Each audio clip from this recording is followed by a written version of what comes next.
Waalaikumsalam warahmatullahi wabarakatuh. Alhamdulillah baik-baik saja Bu Lina.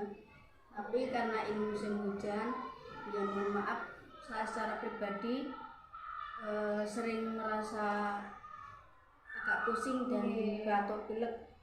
Bu, karena mungkin ekstrim cuacanya ini sekarang ekstrim, makanya harus menjaga kesehatan yang baik Bu, dan kalau bisa minum vitamin ya Bu, biar untuk menambah stamina kita. Mbak, terima kasih. Bu, saya di sini sesuai dengan yang saya sampaikan kepada Bu Supri kemarin, bahwa saya mendapatkan tugas sesuai dengan modul 3.1 yang saya pelajari untuk pendidikan guru penggerak, yaitu melaksanakan kegiatan wawancara kepada kepala sekolah. Untuk itu nanti saya mohon waktunya kepada Ibu, berikan kesempatan kepada saya untuk melakukan kegiatan wawancara. Bersedia Ibu? Iya, bersedia insyaallah. Bu, saya ingin tahu Bu, Ibu sebagai seorang pimpinan di sekolah pastinya Ibu pernah mengalami dalam pengambilan sebuah keputusan itu mengalami kebimbangan atau keraguan. Nah, pernahkah Ibu mengalami seperti itu di dalam mengambil sebuah keputusan, dan apa peristiwanya, bisa diceritakan Bu? Ya, sering kali Mbak, misalnya dalam hal mengambil keputusan, dalam hal memutuskan segala kegiatan yang akan kita lakukan, kadang ada pro kontra di antara teman-teman kita.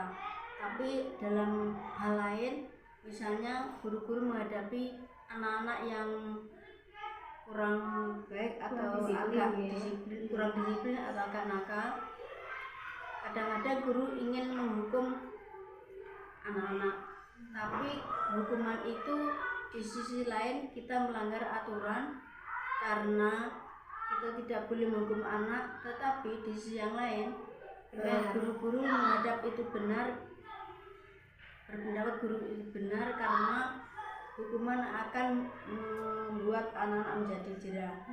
Tetapi di sisi yang lain, memberi hukuman kepada anak itu tidak membuat anak menjadi jerah, tetapi anak bahkan kadang akan melawan guru atau anak semakin bandel, semakin memberontak ya Bu ya, semakin memberontak, semakin bandel. Iya, berarti dari peristiwa tadi itu termasuk dilema etika atau bujukan moral Bu menurut Ibu? Kalau menurut saya itu bujukan moral, karena kalau gimana ya, kalau anak-anak itu kita hukum, setiap anak kita hukum itu bertentangan dengan moral kita, berarti kita kasih sayang kita kepada anak-anak itu kurang. Menurut saya begitu. Berarti kalau misalnya itu Ibu mengambil sebuah keputusan dengan bijak, dengan bujukan moral, itu berarti mungkin Ibu bertentangan dengan hati nurani Ibu sendiri ya, sebagai Ibu, sebagai kepala sekolah, dan juga mungkin Ibu posisinya sebagai ibu yang memiliki rasa empati, rasa kasihan kepada putra putrinya, seperti itu ya Bu. Iya Bu. Lalu selanjutnya Bu, yang menjadi pertanyaan lagi bagi saya, bagaimana Ibu bisa mengidentifikasi kasus-kasus yang ada di sekolah itu sebagai dilema etika atau bujukan moral? Seperti yang saya katakan tadi Bu, jika dilema etika kita dihadapkan ada dua pilihan yang sama-sama benar, sedangkan bujukan moral kita tahu mungkin itu salah, tapi kadang kita bisa menjadikan hal yang salah tersebut sebagai suatu keputusan atau desakan dari pihak lain atau dari pihak luar. Oh, yang mempengaruhi kita untuk bisa mengambil keputusan itu, padahal kita tahu sebenarnya itu salah. Lalu selama ini bagaimana Ibu menjalankan pengambilan keputusan di sekolahmu, terutama untuk kasus-kasus yang ada kepentingan yang sama-sama benar ini Bu, berarti dilema etika yang di dalamnya itu mengandung nilai-nilai kebajikan. Menurut Ibu sendiri bagaimana Ibu menjalankan dalam pengambilan keputusan tadi? Selama ini walaupun saya sebagai pengambil keputusan, saya tetap akan membicarakan hal-hal yang sangat riskan itu dengan rekan-rekan guru, apalagi jika keputusan yang saya ambil tersebut berhubungan dengan sekolahan atau dengan siswa. Lalu langkah-langkah apa yang biasa Ibu lakukan selama ini Bu? Saya harus mengenali atau mengenali yang saling bertentangan dalam situasi tersebut, kemudian saya menentukan siapa yang terlihat dalam situasi ini, mengumpulkan fakta-fakta relevan dengan situasi saat ini. Keputusan tersebut saya mengkomunikasikan dengan guru-guru atau teman-teman yang lain bagaimana sebaiknya langkah yang harus kita ambil supaya tidak bertentangan dengan etika ataupun nilai-nilai moral. Lalu selama ini hal apa saja yang Ibu anggap efektif dalam pengambilan keputusan yang kasusnya itu dilema etika? Tergantung cara berpikir kita, Bu, dan juga melihat nilai-nilai yang saling bertentangan di dalamnya. Apabila kita fokus pada hasil akhir, apakah kita berprinsip pada aturan? Kalau mungkin keputusan yang kita ambil berdasarkan rasa peduli, hal yang selama ini saya anggap efektif untuk pengambilan keputusan yaitu dengan cara berpikir pada hasil akhir, karena orientasi saya lebih kepada mementingkan kepentingan orang banyak. Berarti berfokusnya cara berpikir hasil akhirnya nih Bu, karena berkepentingan mementingkan kepentingan orang banyak daripada kepentingan individu seperti itu. Lalu hal apa saja yang selama ini menjadi tantangan Ibu dalam pengambilan keputusan dalam kasus-kasus dilema etika yang Ibu hadapi di sekolahan? Yang menjadi tantangan yaitu menghadapi dilema etika jika ada nilai peraturan sekolah yang harus kita tegakkan, di sisi lain tetap berlawanan dengan rasa empati kita kepada anak atau kepada seseorang. Apakah Ibu memiliki jadwal tertentu di dalam sebuah penyelesaian kasus? Apakah Ibu menyelesaikan langsung di tempat itu juga pada saat ada kasus tersebut? Ataukah Ibu memiliki prosedur-prosedur dalam menjalankan pengambilan keputusan seperti itu? Inginnya langsung menyelesaikan pada saat itu, tetapi kembali kepada prosedur pelaksanaan pengambilan keputusan saya sampaikan di awal tadi, karena saya perlu ada pertimbangan dengan orang lain atau guru-guru yang lain, maka perlu saya lakukan koordinasi dengan pihak-pihak lain sebelum mengambil keputusan. Kemudian jika Ibu tadi mengatakan ada pihak-pihak lain yang terlibat, berarti adakah seseorang atau faktor yang selama ini mempermudah Ibu, membantu Ibu dalam mengambil sebuah keputusan yang hubungannya dengan dilema etika, Bu? Sementara jika masalah dilema etika tersebut masih dalam lingkup sekolah, saya dapat minta pertimbangan dengan guru-guru yang lain atau rekan-rekan kerja di sekolah ini. Atau kepada jika tidak bisa kita selesaikan, kita meminta pertimbangan kepada Bapak Pengawas. Berikutnya ini pertanyaan yang terakhir, Bu. Dari semua apa yang telah kita sampaikan, apa yang telah Ibu sampaikan kepada saya, kira-kira pembelajaran apa yang dapat Ibu ambil dari pengalaman Ibu pada saat mengambil keputusan yang ada kasusnya dengan dilema etika?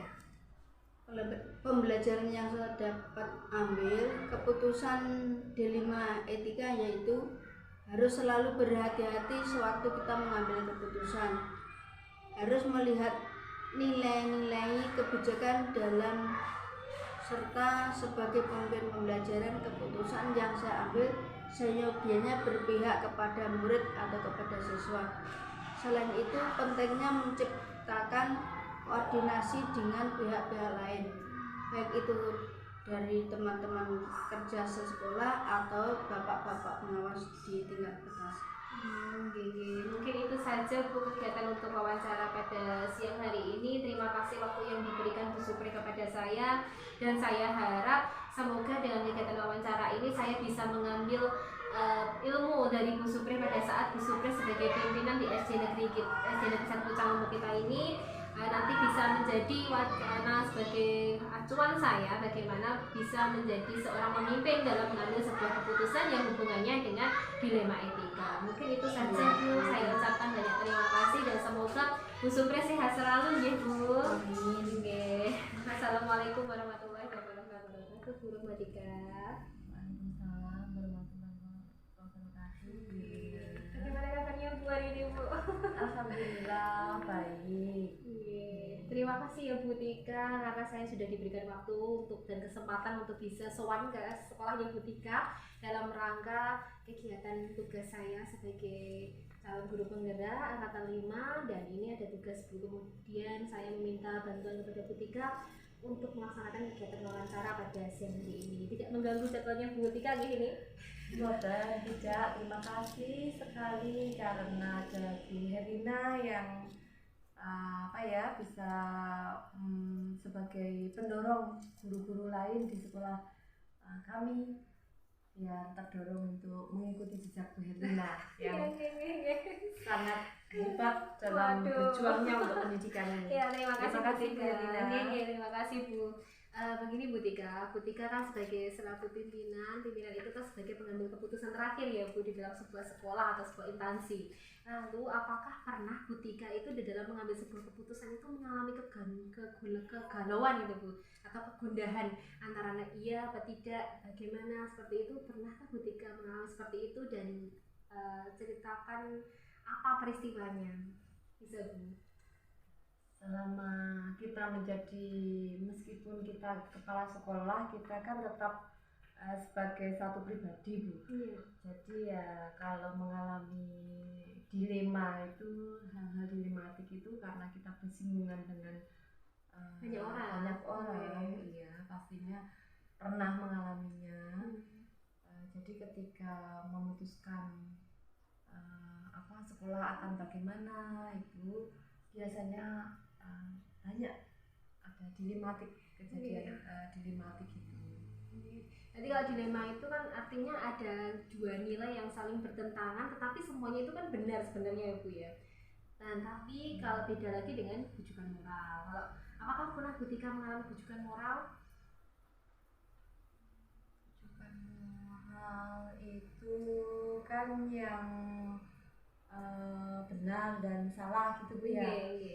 Kalau yang seperti itu sebenarnya ada juga, tapi kebanyakan kasus malah yang dilematik. Dilematik kan. Dilema etika itu sering terjadi. Misalkan kalau kita mau melakukan gaji ANBK, itu kan ada lagi jadwal berbenturan dengan untuk peringatan hari santri seperti itu. Kemarin itu ya. Iya, yang kemarin itu kan sama-sama penting. Kemudian karena di sekolah sini tenaganya kan sangat kurang untuk melakukan kegiatan dua sekaligus itu harus bagaimana, itu kan sama, itu kan sama-sama penting, semuanya bagus, penting juga baik gitu. Terus bagaimana ini gitu. Itu juga salah satu contohnya. Lalu Bu Tika selanjutnya, bagaimana Bu Tika itu bisa mengidentifikasi kasus-kasus yang ada di sekolah Bu Tika? Apakah itu termasuk dalam dilema etika ataukah itu termasuk dalam bujukan moral? Bagaimana Bu Tika bisa mengidentifikasi seperti itu? Seperti yang tadi kita bicarakan, dilema etika itu kan kita dihadapkan di dua pilihan yang sama-sama benar. Tapi kalau bujukan moral itu kan kita dihadapkan benar dan salah ya. Keputusan itu kadang kita tidak mengambil langsung dari diri kita sendiri. Jadi kita biasanya kita musyawarahkan dulu.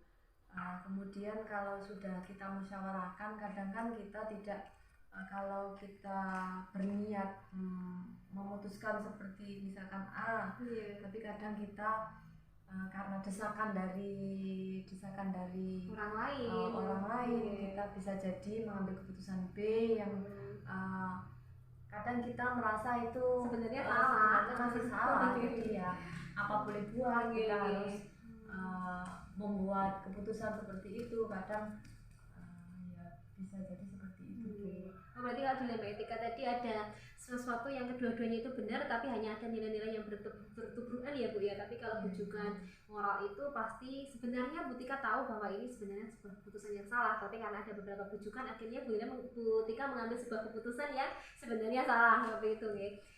Lalu selanjutnya Bu Tika, bagaimana Bu Tika langkah-langkah Bu Tika dalam menjalankan pengambilan keputusan dalam mengambil keputusan itu langkah-langkah yang Butika lakukan itu seperti apa tahapannya? Saya biasanya mengambil keputusan itu saya analisis dulu bagaimana ini secara legalisasinya, terus apakah sudah sesuai dengan regulasinya. Kemudian kita musyawarahkan dengan teman-teman karena kita di lembaga ini kan tidak berdiri sendiri, jadi ada bapak ibu guru yang lain juga, jadi selalu kita musyawarahkan, kemudian baru kita memutuskan untuk mengambil sebuah keputusan. Jadi keputusan tadi diambil juga perlu adanya masukan-masukan dari beberapa orang ya Bu ya. Utamanya mungkin dari beberapa orang atau pihak yang ada sangkut pautnya dengan kasus tersebut agar Butika bisa mengambil keputusan itu dengan baik agar tidak salah. Iya Bu. Lalu selanjutnya Butika, hal apa saja yang selama ini Butika anggap efektif dalam pengambilan keputusan yang ada kaitannya dengan kasus dilema etika Butika? Kita lihat dulu latar belakangnya nih. Biasanya saya melihat latar belakang bagaimana kasus tersebut, kemudian orientasinya nanti akan kemana, apakah saya akan mengambil keputusan itu sesuai dengan rasa empati saya kepada orang yang berkepentingan tersebut, ataupun nanti orientasi saya itu untuk kepentingan orang banyak. Jadi hasil yang kita ambil keputusan nanti bisa saja berubah karena ada orientasi tersebut yang perlu dipertimbangkan lagi seperti itu. Untuk selanjutnya Butika, hal apa saja yang selama ini menjadi tantangan Butika dalam menghadapi dilema etika di sekolahan Butika? Biasanya kalau kita dihadapkan dengan karena kita sebagai pribadi individu dan kita berada di tengah-tengah sebuah kelompok, kita akan merasa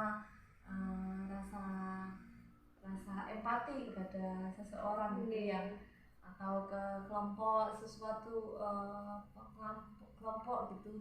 Jadi itu yang kadang jadi tantangan tersendiri ya Bu untuk mengambil keputusan. Ya betul. Selanjutnya Butika, apakah Ibu memiliki jadwal ya tatkala ada sebuah kasus dilema etika, Butika itu bagaimana cara mengatasinya? Apakah langsung pada saat itu juga ataukah Butika menundanya terlebih dahulu kemudian Butika menjadwalkan dalam pengambilan keputusan untuk dilema etika yang sedang Butika hadapi? Sebenarnya kalau saya tergantung kasusnya ya. Tetapi kalau memang kasus tersebut masih bisa ditunda, kita bisa menjadwal ulang sambil kita mengambil keputusan yang nanti matang dan tidak berisiko terhadap semua pihak dan juga itu keputusan yang terbaik. Jadi kalau memang tidak bisa diambil secara langsung, kita biasanya diatur waktunya, lalu kita musyawarahkan dengan teman-teman, dengan bapak ibu guru, kemudian baru kita mengambil keputusan. Kalau orang Jawa biar tidak gerusa-gerusu mengambil keputusan nantinya Bu. Selanjutnya Butika, adakah seseorang atau faktor yang selama ini itu mempermudah dan membantu Butika dalam pemecahan kasus dilema etika yang disekolahnya Butika? Faktor yang selama ini mudah ya karena kita pertimbangan teman-teman itu, pertimbangan bapak ibu guru itu yang mempermudah, karena kita tidak mengambil keputusan kalau sendiri. Itu kan kadang ada sisi-sisi yang masih kurang yang kita tidak tahu, tapi kalau bersama-sama itu mungkin menghasilkan keputusan yang lebih bertanggung jawab. Dan pemikiran banyak orang kadang saling melengkapi. Saling melengkapi. Gitu. Selanjutnya Bu Tika, untuk pertanyaan yang terakhir Bu Tika ini, dalam kegiatan kita hari ini Ibu, kegiatan wawancara kita hari ini, kira-kira pembelajaran apa yang bisa dipetik Bu Tika utamanya dalam pengambilan keputusan yang berhubungan dengan dilema etika Bu? Setelah tanya jawab ini, saya semakin tahu bagaimana dilema etika itu, rujukan moral itu bagaimana. Ketika mengambil sebuah keputusan saya harus berhati-hati karena saya di sini berdiri sebagai pengambil keputusan dan keputusan itu harus mengandung nilai yang baik di dalamnya. Kemudian seyogyanya juga harus selalu berpihak pada murid, karena di sini kita adalah lembaga yang mengedepankan pendidikan anak. Kita di sini lembaga yang mengurusi anak-anak, jadi harus selalu berpihak pada anak pada hasil akhirnya, sehingga saya di sini sebagai pengambil keputusan itu paling bijak itu berkoordinasi dengan teman-teman dan juga berkolaborasi dengan teman-teman agar nanti hasil yang bisa saya ambil, yang saya putuskan itu dapat dipertanggungjawabkan dengan baik dan juga itu tadi hasilnya berpusat pada anak, itu yang paling penting dalam pengambilan keputusan. Nanti intinya dalam pengambilan keputusan ketika tadi ada beberapa hal yang menjadi poin utama ya Bu. Yang pertama, kepercayaan kepada murid, kedua harus ada nilai-nilai kebajikan yang dijunjung tinggi, dan juga untuk kepentingan bersama ya, untuk kepentingan orang banyak, artinya seperti itu, dan dapat dipertanggungjawabkan. Itu yang paling penting. Wah, ini Bu Tika ini sebagai motivator dan sebagai contoh teladan saya ini Bu Tika. Bu Tika, terima kasih sekali waktunya sudah diberikan kesempatan kepada saya untuk melaksanakan kegiatan wawancara seperti ini Bu. Banyak ilmu yang saya dapat peroleh dari Bu Tika tadi. Saya lebih banyak ilmu lagi yang bisa saya ambil karena ilmu itu kan sepanjang hayat, dan Bu Herlina itu selalu mengambil ilmu-ilmu yang terbaru. Jadi di sini ini sebenarnya kita saling mengambil pelajaran Bu. Terima kasih Bu Tika. Sukses selalu untuk Bu Tika. Assalamualaikum warahmatullahi wabarakatuh. Waalaikumsalam warahmatullahi wabarakatuh. Pak Lukman. Ya, alhamdulillah baik Kak. Pak Lukman, mohon maaf ya mengganggu waktunya. Seharusnya Pak Lukman bisa beraktivitas sebagai kepala sekolah. Saya datang ke sini soal Pak Lukman, mengganggu tanya Pak Lukman, nggak apa-apa ya Pak? Apa, insya Allah saya punya waktu banyak untuk panjenengan. Kemudian apa yang panjenengan inginkan dari saya, mungkin saya bisa bantu. Ya, sebelumnya Pak Lukman berhubung dengan adanya tugas PGP, saya mendapatkan tugas untuk mewawancarai kepala sekolah, salah satunya Pak Lukman, terkait dengan pengambilan keputusan. Pak Lukman sebagai kepala sekolah yang di sekolah mungkin Pak Lukman bisa sering ya, atau mungkin mengalami dilema etika atau rujukan moral dalam pengambilan keputusan. Mungkin Pak Lukman selama ini pernah mengalami seperti itu Pak? Saya rasa setiap kepala sekolah banyak ya mau yang seperti itu, karena kenapa ya?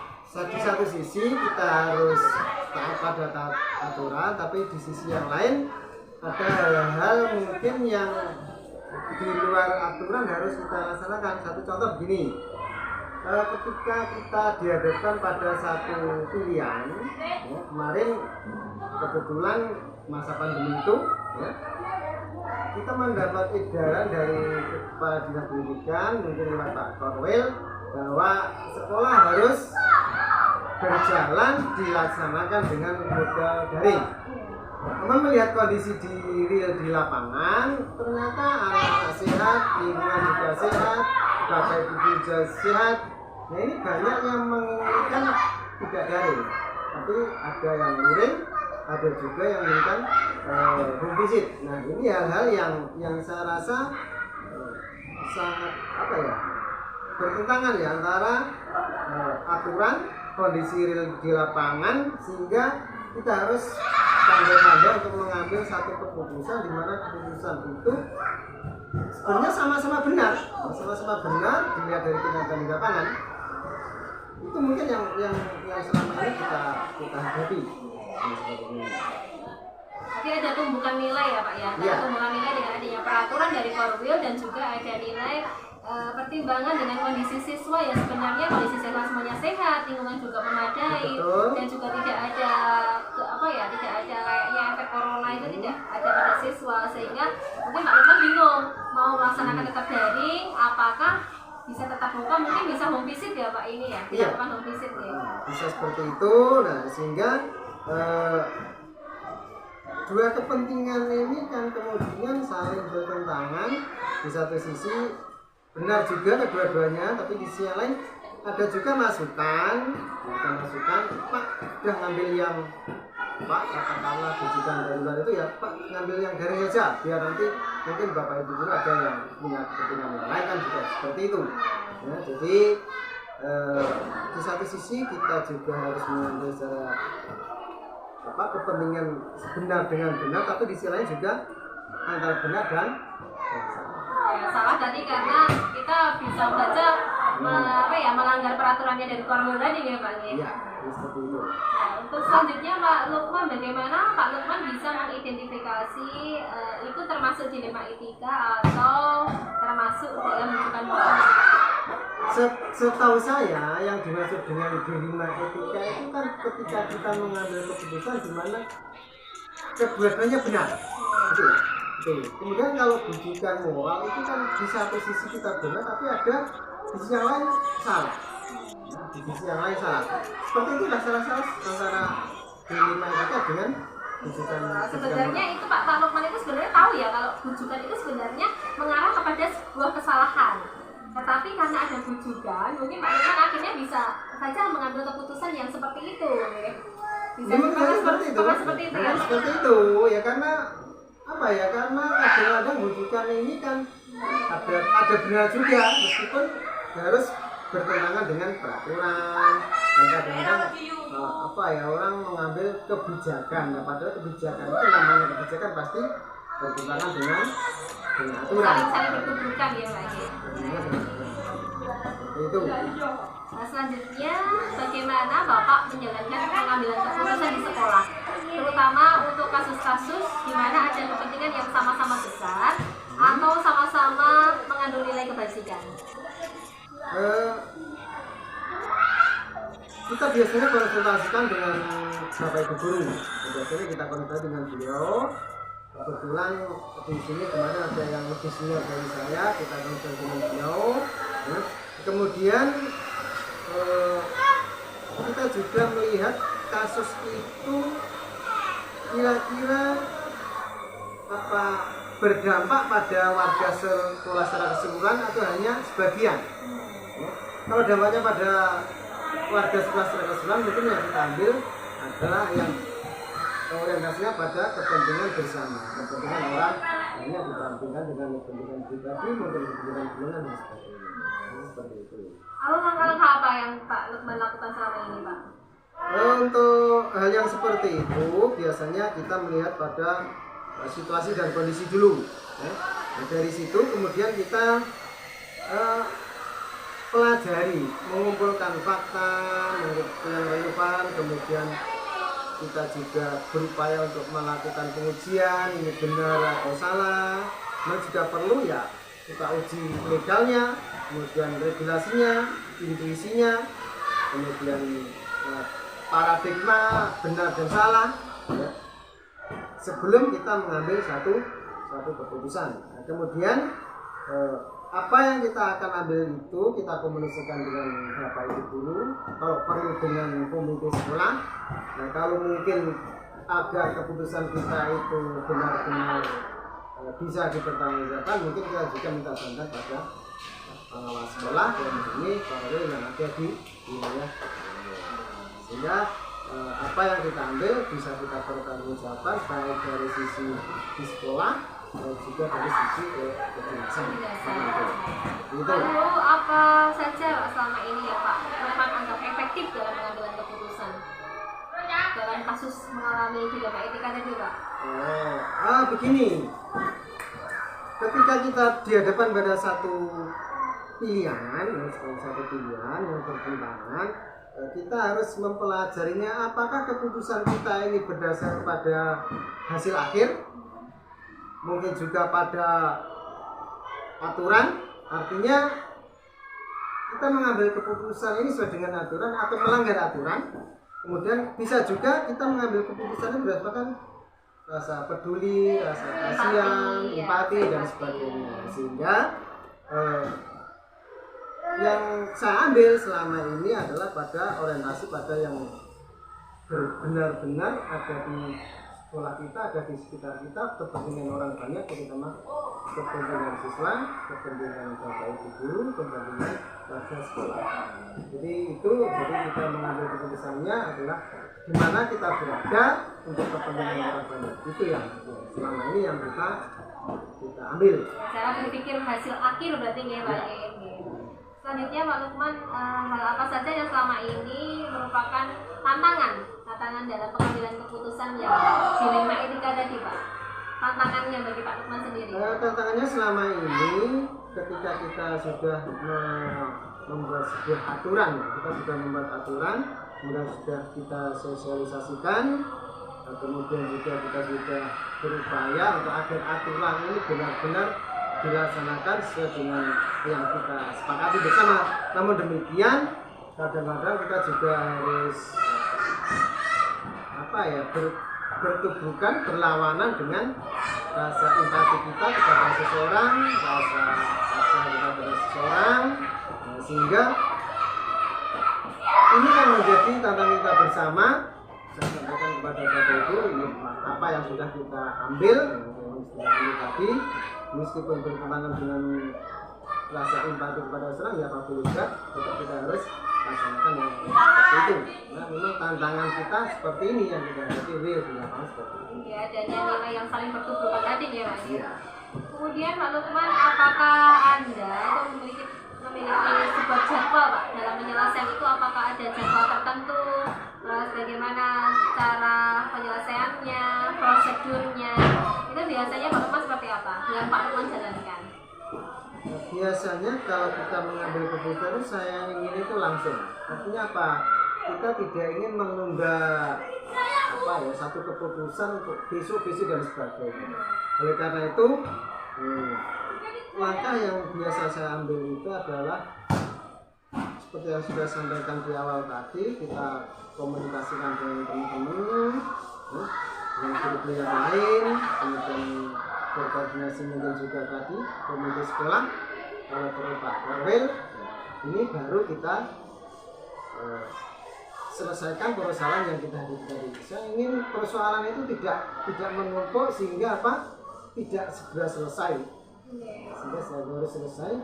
Kalau jadwal kita tidak punya jadwal ya, tidak punya jadwal harus targetnya sekian gitu. Tapi setiap ada persoalan, saya ingin persoalan itu segera selesai. Itu kemudian persoalan itu saya ingin tidak keluar dari koridor sekolah. Jadi kalau persoalan di sekolah ya tetap warga sekolah yang tahu, orang luar tidak perlu tahu. Oke, internal sekolah saja ya Pak. Terus selanjutnya Pak Lukman, adakah seseorang atau faktor apa yang selama ini mempermudah dan membantu Pak Lukman di dalam pengambilan keputusan yang berhubungan dengan dilema etika tadi Pak? Kalau selama itu ada di sekolah, sudah saya sampaikan tadi, ya kita memang harus diselesaikan di sekolah. Jadi sementara ini kita juga tetap koordinasi dengan bapak ibu guru, dengan komite kalau perlu, juga dengan pengawas. Itu yang selama ini kita laksanakan untuk pengambilan keputusan yang benar dengan sekolah kita ini. Seperti itu. Berikutnya Pak Lukman, ini pertanyaan yang terakhir Pak. Dari semua hal yang telah disampaikan tadi, pembelajaran apa yang bisa diambil Pak Lukman dalam kegiatan wawancara hari ini Pak?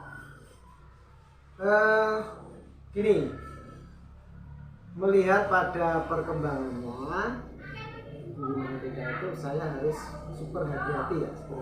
Artinya itu apa? Ketika kita mengambil satu kebijakan, maka kebijakan itu harus berpihak kepada siapa yang kita hadapi. Kalau sekolah kan tentunya siswa, ada guru, kemudian mungkin juga ada komite. Sehingga ketika kita berhadapan pada situasi yang seperti ini, maka kebersamaan seluruh warga sekolah, kolaborasi dengan beliau-beliau ini yang sangat penting. Sehingga ketika kita sudah mengambil satu keputusan itu kita bisa bertanggungjawab.